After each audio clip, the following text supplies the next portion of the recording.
who wins, Khabib or Conor? You know what? I don't want to play defense. I know y'all don't want to hear that. These guys are each other's kryptonite. If Khabib can clobber and pressure, Conor McGregor on a full camp, Chad Mendes had half the reach and didn't have a full camp, and he was able to do it. But the timing of Conor McGregor, he might be one of the best at that in the game. So I think if Khabib comes forward with his head wide open for some straight lefts, he might get lit up. So it really depends on who closes the gap the best, and it's going to be early. If Khabib starts pressuring him in the first round and have success, that's the fight. Sure. If Conor can catch him and slip him, we might see him getting TKO. So if I had to flip a coin, I would probably say Khabib, just because I think Khabib will deal with the emotion. A lot of guys lose to Conor because they can't deal with the emotional. He's going to mentally try to brainwash them, get into their head. I think Khabib will be strong enough mentally not to allow that to happen, and he'll stick to the game plan.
Nice, and we're hearing a lot of talk about what's next. Everybody wants to know. A lot of TJ Dillashaw name being thrown out there. Give us the update. Break some news. What's happening? Yeah, I believe he wants to fight me from what he's has said from what he has said to the media. I want to fight him. The UFC wants to fight. Now it's just time to negotiate and to see what weight class we're going to do it at. Like I gave him the option, either 25 or 35. It doesn't matter for me. I want to super fight. At 25, I'll knock him out. So if he wants to come down, you're gonna get knocked out at 125 pounds. 35, I'm taking a little risk, but I still believe I could beat him. 25, he's gonna be depleted, and I'm gonna take advantage of that. One can make the argument that DJ deserves an immediate rematch on account of what he's accomplished in the UFC. What do you think? Who do you think is most deserving to face you?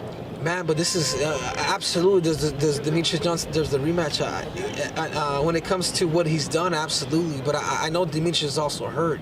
He's still recovering from his injuries. If I don't fight TJ, I want DJ next. But the reason why I want to fight TJ was just because it's a super fight. Because I'm saying I'll go up or you come down, but we can fight. It's not about a year of talking, a year and a half of talking that such and such is going to happen. I'm saying let's score down now. I felt like they had overlooked me with Demetrius Johnson in my fight against Demetrius, and they're always trying to get the super fight with TJ and DJ, and I'm just like, you know what? I won. Give me the fight. I feel like it's deserving. Demetrius Johnson can heal up, and I'll fight him next.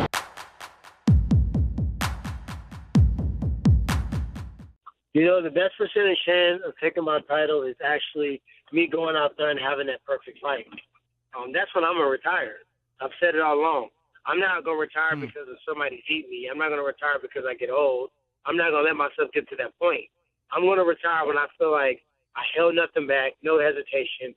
I had that picture-perfect fight. And at that moment, I'll know. And no matter how much money is left in the sport, no matter what somebody try to do to bring me back in, no matter how easy or hard or whatever the matchup is, I will peacefully walk away, and I would never return. That's when I was going to do it. And I just, that's why I said I'm really just coming into my stride. Like, you see me, my first 5 fights was all submission. My first 5 professional fights, were all via submission. Then I had a few matches where I was kind of grinding guys out. Then I had some knockouts. Then I had some slow strategic matches. Then I had some knockouts. And I had a few losses. So I've kind of shown everything. I just can't wait to that moment where I can just be so free in the octagon where I put everything together. And when I do that, that'd be my mic drop and walk off. So Tyron, it's hard for me to believe that you don't feel that way about this performance this last weekend, because from the outside perspective, I mean, it looked like a pretty flawless performance against a notable contender. And you looked great. So what more is it going to take? Is it just a way that you are going to feel in there? Or is it something that we're going to be able to pick up on if we're watching and we're going to say, like, man, this is he's looking perfect. This might be the fight that he mic drops his retirement. That fight today, to me, felt like I had the fewest amount of mistakes. It really felt good. I really felt light. It was nothing that I really felt like I hesitated on. But I didn't feel that feeling. I'll know that feeling. I visualized it. I dreamt about it. When I have that feeling, I'm like, that's it. I'll know it. And I just don't feel like it's going to be anytime soon. I'm not gonna fight until I'm like 45. But I don't think I'm gonna be retiring the next 4 or 5 fights either.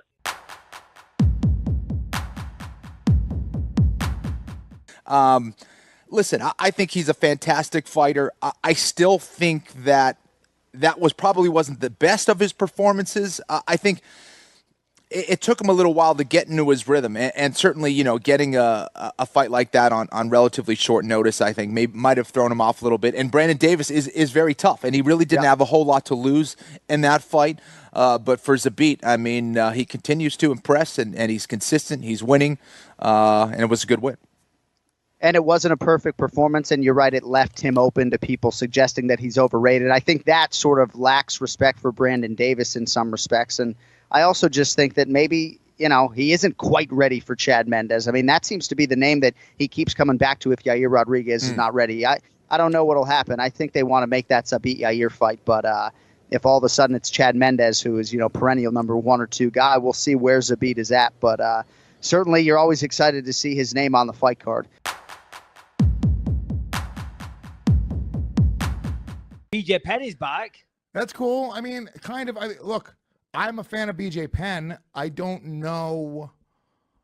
He didn't look the best in his last couple performances. But he's not like BJ's a legend. He's very rich. He doesn't need to fight. He wants to fight, right? This isn't like, I don't feel bad for a guy who's like, he's a little bit older in his career. He's like, dude, I want to fucking fight. I'm assuming BJ's doing extremely well. He was rich, I believe, before he got into the sport. That was always the rumor about BJ Penn.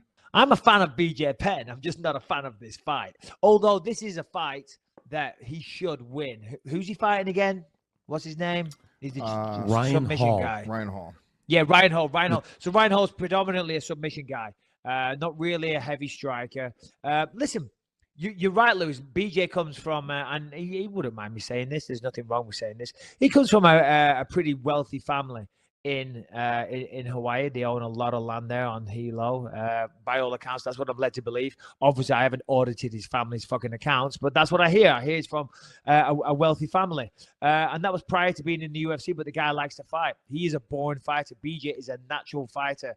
My coach, Jason Perillo, and BJ Penn, they have a lot of history there.